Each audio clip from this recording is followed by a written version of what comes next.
The man insulted a rich person once, and a steel ring was clamped tightly around his arm. The guard opened a small window on the moving train and shoved the man's arm outside. He screamed in agony, but 3 seconds later his voice went silent. Outside, the temperature was -1,000,000 degrees. His arm froze solid instantly. A minute later the guard pulled it back in and confirmed it was completely frozen, then raised a massive hammer and smashed it to pieces. Faced with this brutal punishment, none of the poor passengers dared to resist. Because Earth had entered a new ice age, 99% of humanity had frozen to death.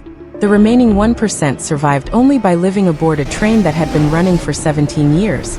But even here the rich lived in luxury in the front cars while the poor were trapped in the filthy tail sections, surviving on 1 protein block a day. Sometimes the rich would even take away their children. And if anyone dared to rebel, their fate was the same. Finally, under Captain America's lead, the poor decided to rise up. After months of watching, Steven discovered the guards had no bullets. He pointed a gun at himself to prove it, then overpowered the guard easily. The poor armed themselves with iron pipes and broke through the carriage doors.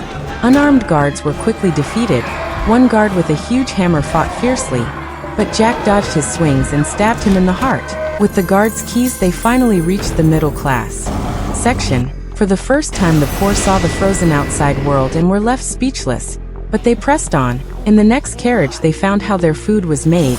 Millions of cockroaches being ground into a thick paste. Steve swore to make the rich eat the same disgusting food. Just then the next door opened automatically, revealing guards holding axes with their eyes covered.